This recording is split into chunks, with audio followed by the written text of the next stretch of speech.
Baik, saudara-saudara, saya ingin mengajak kita untuk merenungkan satu bagian dari Alkitab. Itu anak-anak lihat. Ya, karena ada juga jemaat di belakang sana, jadi pintu nggak bisa ditutup, jadi harus kedengaran, nggak apa-apa ya. Ya, anggap aja itu musik pengiringnya. Ya, moga-moga Bapak Ibu nggak terganggu, toh itu anak-anak kita juga, mereka juga ingin bersuka cita dalam Tuhan. Saudara-saudara, ada satu hal yang sesungguhnya perlu kita pahami dalam hidup ini. Secara jujur, kalau kita mau memahami hidup kita, waktu kita paling banyak kan kita gunakan untuk diri kita, istilah kita cari makan, ya kan? Cari makan dan memakan yang dicari. Kan mutar-mutar di situ kan? Atau cari makan dan menghabiskan yang dicari, kan gitu kan? Jadi hidup kita mutar di situ aja. Tapi kadang-kadang kita mengabaikan bahwa sesungguhnya ada sebuah kehidupan yang abadi yang hanya Tuhan yang bisa memberikan kepada kita. Nah, karena itulah hari ini coba kita belajar secara khusus dari Matius pasal 18 ketika Yesus mengatakan dia datang menyelamatkan yang hilang.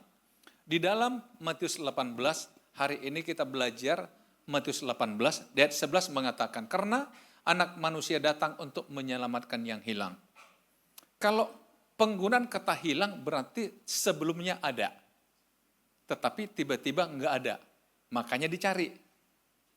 Ya kan? Jadi ada, kemudian tidak ada. Kenapa Yesus sebenarnya menggunakan kalimat ini? Anak manusia datang untuk menyelamatkan yang hilang. Bapak Ibu tahu, di zaman Yesus itu yang paling berkuasa dari segi agama ada orang Farisi, ada ahli Taurat, ada Saduki, dan sebagainya. Terlalu banyak kelompok-kelompok yang mengklaim diri sebagai pemimpin agamawi di zaman itu. Tetapi justru dengan banyaknya mereka membawa umat Israel bukan lebih dekat dengan Tuhan, tapi malah menjauh dari Tuhan. Nah, kenapa saya katakan demikian? Yesus mengatakan mereka itu hanya memaksa Israel, bangsa umat pilihan Allah, untuk mengikuti aturan. Bahkan Yesus mengatakan apa? Kamu itu menaruh beban kepada umatku yang tidak mampu mereka tanggung. Jadi orang Farisi, ahli Taurat, semuanya mereka ini seperti polisi agama. Dengan keputusan-putusan yang mereka buat, yang membuat orang Israel selalu kedapatan berbuat salah. Satu contoh. Ketika ada orang berdosa, ini beberapa kali saya jadikan sebagai contoh, orang berdosa, seorang wanita yang berdosa, perempuan sundal, mereka sengaja bawa pada Yesus, mereka katakan, menurut hukum Taurat orang ini harus dilempari batu sampai mati. Jadi orang berdosa ya dihukum. Itu prinsip mereka. Tapi Yesus katakan apa? Oke, boleh, setuju. Tetapi siapa yang gak pernah berdosa, dia duluan melempar ya. Akhirnya masing-masing pergi. Jadi ketahuan di sini katakan kamu itu pakai standar ganda. Nah, Yesus melihat orang berdosa itu sebagai orang yang terhilang. Umatnya yang sedang terhilang. Makanya dia mencari. Kalau saya coba bandingkan pemikiran Yesus dengan pemikiran orang Farisi ini. Dalam pikiran Yesus seolah mengatakan begini. Kamu itu justru menghilangkan yang sudah ada domba-dombaku. Makanya ku cari mereka kembali. Supaya kembali kepadaku. Kadang-kadang Bapak Ibu aturan agama bukan membawa orang dekat pada Tuhan. Tapi malah jauh dari Tuhan. Aturan-aturan agamawi. Nah, kita kembali. Kenapa Yesus mengatakan? Karena anak manusia datang untuk menyelamatkan yang hilang. Karena memang untuk itulah Yesus diutus ke dunia. Karena manusia terhilang. Kita terhilang. Sehingga Yesus ingin bawa kita kembali kepada Dia. Nah, Yesus memberikan satu contoh yang pertama adalah tentang anak-anak. Yesus memulai dengan kasus anak-anak lah. Sampai Yesus katakan begini, tetapi barang siapa menyesatkan salah satu dari anak-anak kecil ini yang percaya kepadaku, lebih baik baginya jika sebuah batu kilangan diikatkan pada lehernya, lalu ia ditenggelamkan ke dalam laut. Anak kecil yang dianggap mungkin di masyarakat belum tahu apa-apa, nggak ada nilainya. Tapi bagi Yesus, anak kecil itu awal dari sebuah kehidupan. Jadi kalau mereka sejak kecil aja udah disesatkan, udah pasti sampai dewasa dia tersesat. Saudara tahu kelebihan orang Yahudi apa? Dalam Ulangan pasal yang ke-6. Musa mengajarkan, ajari anak-anakmu ketika ia duduk bersama dengan engkau. Ketika dia makan bersama dengan engkau. Ketika dia berbaring dengan engkau, bahkan ketika engkau berjalan bersama dengan dia. Saya ingin tanya Bapak Ibu, umur berapa anak-anak masih mau jalan sama ayah ibunya? Kecil kan? SMP aja udah gak mau. Malu katanya. Betul gak? Artinya apa? Justru di masa kecil. Karena di masa kecil itulah anak-anak sedang belajar. Ingin tahu. Coba lihat anak-anak misalkan belum bisa berdiri, baru bisa duduk aja. Apapun yang di depannya pasti ditaruhnya di mulut, betul nggak? Karena dia belum tahu. Belum tahu. Nah itu sebabnya dia harus diajar. Mana yang boleh, mana yang tidak boleh. Tetapi kalau disesatkan artinya kalau ada orang tua tidak mengajar anaknya dengan baik, yang pada akhirnya anak itu tersesat. Sekali lagi, tersesat karena orang tuanya tidak mengajar, tidak mendidik dia, atau mengajar dengan cara yang salah. Maka Yesus katakan apa? Lebih baik baginya jika sebuah batu kilangan. Saudara tahu batu kilangan zaman dulu itu batu yang menggiling apa itu loh, yang besar itu. Yang tahu ya kalau nonton yang zaman-zaman dulu itu. Itu diikat di leher. Langsung busuk. Bukan batu kilangan, jangan pikir batu-batu kecil, enggak langsung. Artinya apa? Yesus sangat serius loh. Bahkan dengan anak kecil sekalipun. Nah, karena itu kalau saya kembali pada yang tadi, Yesus sebenarnya sedang ingin menyindir Farisi dan orang-orang ahli Taurat. Bahwa kamu tuh menyesatkan umatku loh. Sebaiknya kamu itu ditenggelamkan di laut. Saudara-saudara, Yesus tidak mau satu orang pun binasa, termasuk dari mulai anak kecil. Karena itu orang-orang tua, yuk kita serius didik anak kita. Kita serius. Bapak saya dulu, kita anak-anaknya rata-rata udah pada menikah.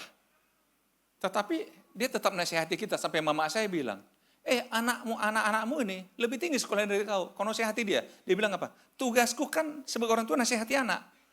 Itu tugasku. Masalah dia dengar atau enggak, itu urusan dia. Tapi aku harus nasihati dia. Sebab jangan sampai dia tersesat.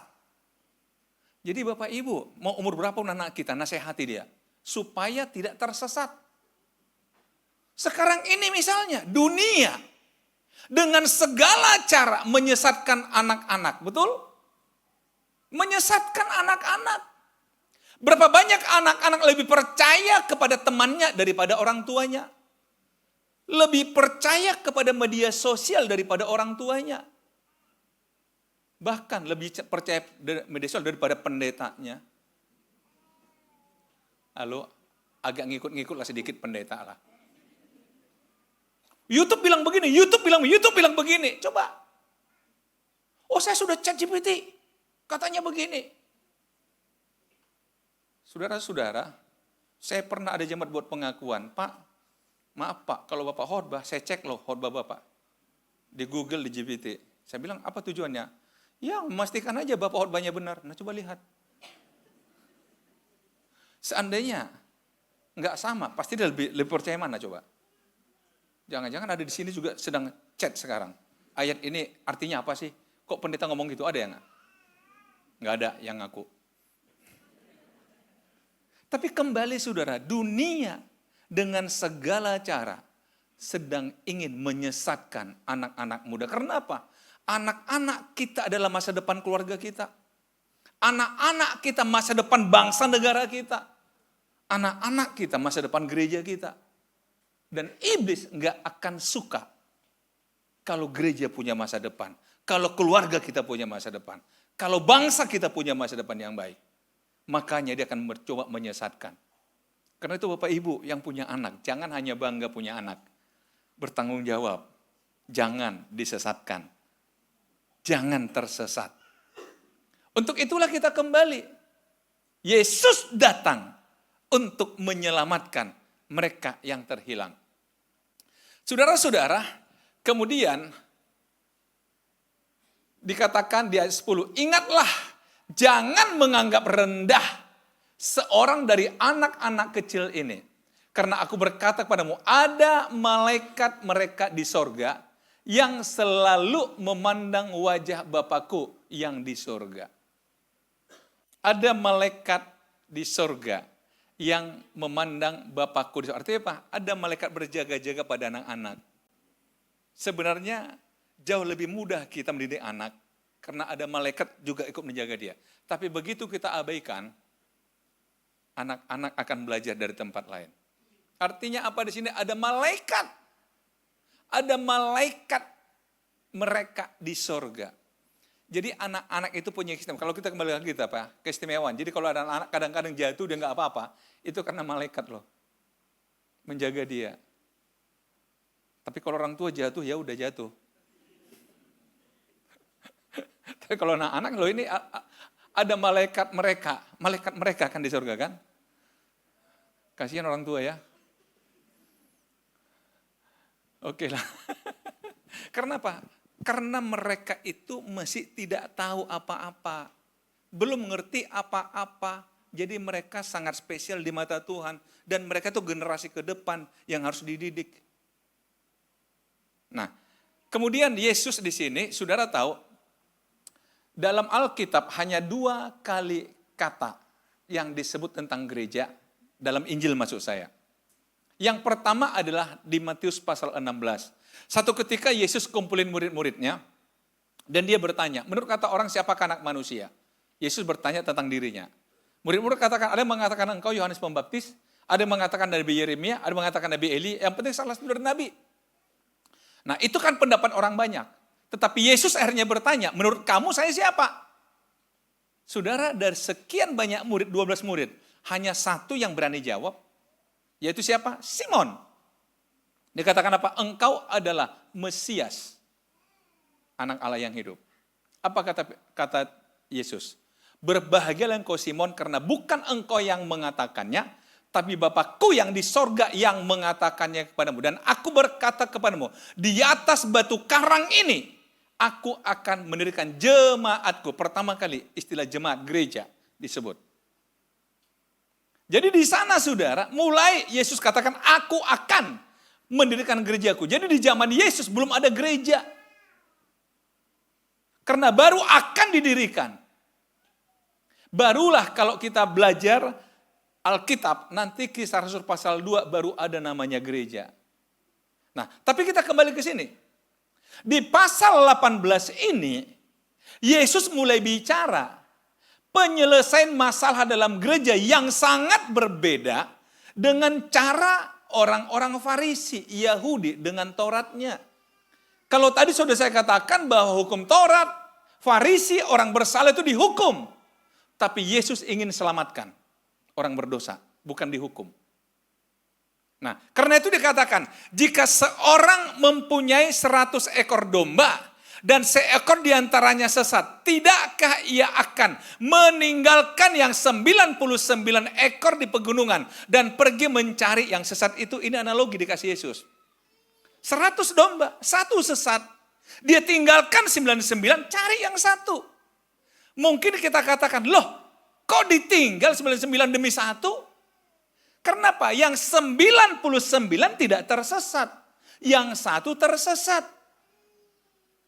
Ini analogi yang diberikan Yesus. Artinya apa? Yesus tidak mau satu pun di antara umatnya tersesat. Gak mau. Bahkan dikatakan di sini apa? Dan aku berkata kepadamu, sesungguhnya jika ia berhasil menemukannya, lebih besar kegembiraannya atas yang seekor itu daripada atas yang ke-99 yang tidak sesat. Tidak sesat. Tetapi yang sesat dicari. Kadang-kadang di gereja sudah ada orang salah memahami. Kenapa gereja sangat peduli sih pada orang-orang yang terhilang? Kok kita yang aktif kok nggak dipeduliin? Saudara kan nggak terhilang. Jadi kalau saudara mau dipeduliin, terhilang aja. Sama di rumah juga begitu, saya percaya. Kalau ada anak agak-agak liar dikit, pasti orang tua lebih peduli sama dia. Akhirnya membuat anak yang baik-baik jadi cemburu. Betul? Kok dari sini betulnya ya? Pasti orang tua berikan perhatian khusus pada yang terhilang ini. Kenapa? Dia sedang terhilang, sedang tersesat. Namanya terhilang, tersesat kan tidak tahu pulang sendiri, tidak tahu jalan pulang. Namanya tersesat. Harus dicari. Jadi orang-orang tua, kalau ada anak tersesat, cari dia. Mungkin tidak tersesat secara fisik, tapi tersesat secara pikiran. Enggak sejalan lagi dengan pikiran orang tua. Enggak sejalan lagi dengan nilai-nilai kekristenan kita. Dia sedang tersesat. Ayo kita cari dia. Karena anak manusia datang menyelamatkan yang terhilang. Ayo. Jiwa loh. Orang-orang tua, jangan biarkan anak kita tersesat atau disesatkan. Tinggalkan 99, mencari yang hilang. Ini analogi yang dikasih Yesus. Domba satu, walaupun ada 99, tapi yang satu ini nggak boleh hilang. Nggak boleh hilang. Saya katakan, orang tua saya katakan, tugasku nasihati kalian. Masalah kalian dengar atau enggak, itu urusan kalian. Yang penting tugasku kulakukan. Makanya dia kata, tapi nanti satu ketika kalian sadar yang aku bilang ini benar. Ya benar juga, memang setelah dia mati baru kita ingat. Nah cobalah. Masa setelah mati baru kita ingat nasihat orang tua kita? Kan paling bagus waktu masih hidup kan kita katakan, iya pak, iya mak, kan gitu kan. Kan masih sempat bahagia dia kita buat. Kalau udah mati kita lakukan apapun kan nggak lihatnya lagi kita. Halo anak-anak muda? Gimana? Atau yang masih punya orang tua? Kalau saya sudah yatim piatu saya. Jadi tolong kalau ada sumbangan yatim piatu saya diingat. Mungkin banyak sih yatim piatu ya. Yalah kalau seperti saya, apalagi saya anak ke-6 dari 11 bersaudara-saudara. Keluarga besar saya. Jadi saya dari kakak saya tertua, saya udah bukan lagi punya cucu, cicit udah punya saya. Benar. Karena anak kakak saya paling besar udah punya cucu, kan cicit saya kan. Jadi saudara panggil saya Opung. dari kakak saya. Tapi kembali saudara, ayo kita coba lihat. Nah, Yesus mulai katakan begini. Demikian juga Bapamu yang di sorga tidak menghendaki supaya seorang pun dari anak-anak ini hilang. Kembali ke anak-anak. Seperti domba itu. Tuhan tidak kehendaki satu pun dari antara kita hilang. Tuhan tidak kehendaki. Nah, saya kembali kepada tadi Matius 18, saya katakan bagaimana pola menyelamatkan orang yang hilang, yang tersesat itu. Di dalam gereja ini sangat berbeda, tadi saya katakan dengan pola dalam hukum Taurat. Misalnya ayat 15, apabila saudara berdosa, tegurlah dia di bawah 4 mata. Jika ia mendengarkan nasihatmu, engkau telah mendapatnya kembali. Mendapatnya kembali, berarti hilang, tersesat. Artinya begini Bapak Ibu, kalau Bapak Ibu tahu ada sesama anggota jemaat atau anak Tuhan, ternyata tersesat dalam dosanya, datangi dia, bicara 4 mata. 4 mata dengan dia, bukan dengan orang lain. Seringkali kita memang 4 mata, tapi 4 mata dengan orang menceritakan orang lain. Betul enggak? Tolong, 4 mata itu ke orangnya. Bukan orangnya diceritakan 4 mata di sana. Ini caranya saudara, menyelamatkan mereka yang terhilang. Artinya apa? Dia nggak merasa dipermalukan. Bicara pribadi sama dia. Kasih nasihat. Mungkin saudara katakan, tapi dia nggak mau dengar. Tujuan kita apa? Mendapatnya kembali. Nggak apa-apa, ada level 2 saudara. Kalau dia nggak mau dengar. Jika ia tidak mendengarkan engkau, bawalah seorang atau 2 orang lagi. Supaya atas keterangan 2 atau 3 orang saksi, perkara itu tidak disangsikan. Artinya apa? Ajak orang untuk berikan nasihat kepada dia. Baru bawa 2-3 orang. Tapi dia nggak mau juga. Naik level 3 saudara. Artinya jangan menyerah kawan. Jika ia tidak mau mendengarkan mereka, sampaikanlah soalnya kepada jemaat. Umum kan maksudnya ya. Nggak enak banget saudara. Enggak, jadi kalau saudara nggak mau diumumkan ya udah waktu masih 4 mata bertobat. Kalau saudara nggak mau misalkan diajak 2-3 orang, ya udah ketika 4 mata udahlah katakan iya aku bertobat. Tolong pegang, Yesus hanya punya satu konsep, ayo kita kembalikan dia. Karena dia sedang terhilang. Karena dia sedang tersesat. Hanya itu tujuan Yesus. Tapi kalau itu pun katanya dia tidak mau dengarkan, anggap aja dia tidak mengenal Allah. Atau sama dengan pemungut cukai. Coba lihat. Tapi kalau semua ini kita pahami Bapak Ibu. Tuhan ingin katakan, aku nggak mau satu pun kamu terhilang ya. Saya tadi malam terbangun di jam 1 pagi. Saya mulai merenung, iya ya. Saya sering saudara kalau saya siapkan khotbah itu saya coba merenung untuk diri saya. Saya nangis loh tadi malam. Tuhan, saya berapa kali udah terhilang. Remaja saya nggak baik-baik sekali saudara. Ngeri sebenarnya remaja saya.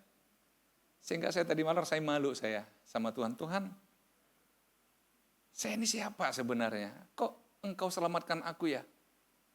Ya maaf saudara, teman-teman main saya rata-rata udah mati saudara. Mati oleh kejahatan. Teman-teman main saya di masa SMA, rata-rata udah mati.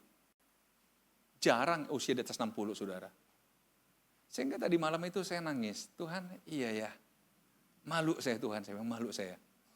Engkau tidak menyelamatkan saya, tapi sekarang engkau jadikan saya jadi pendeta, hamba Tuhan loh. Saya bilang, aduh, kok bisa ya? Kok bisa ya? Ternyata Tuhan selamatkan saya. Ketika saya masa remaja saya. Tuhan selamatkan saya. Tuhan temukan saya yang terhilang. Bayangin, saya anak pendeta, tapi hidupnya kacau. Tapi Tuhan temukan saya. Menangkan saya, saudara. Kita juga di sini mungkin sama. Saya sangat yakin saudara ada di sini hari ini. Karena Tuhan sedang menyelamatkan saudara. Saudara mungkin pernah terhilang. Tapi Tuhan ada menyutus orang ketemu saudara. Yang tadi bicara 4 mata. Sehingga saudara kembali kepada Tuhan. Atau mungkin ada 2-3 orang. Yang dipakai Tuhan membawa engkau kembali kepada Tuhan. Atau dengan cara apapun. Hanya untuk bawa engkau kembali kepada Tuhan. Karena itu bersyukurlah pada Tuhan. Karena Tuhan menemukan kita yang terhilang. Dan kita layak mengatakan, Bapa, engkau Bapakku, aku anakmu. Aku anakmu, aku pernah tersesat. Tapi engkau bawa aku kembali kepada engkau. Amin saudara. Kita semuanya bukan orang baik-baik, betul? Enggak. Semua kita pernah bersalah. Semua kita pernah berdosa. Tapi karena Tuhan datang menyelamatkan yang terhilang, maka kita ada hari ini. Mari bersyukur kepada Tuhan untuk keselamatan yang dari Tuhan bagi kita. Sekali lagi, jangan habiskan waktu hanya untuk mencari makan dan memakan yang dicari.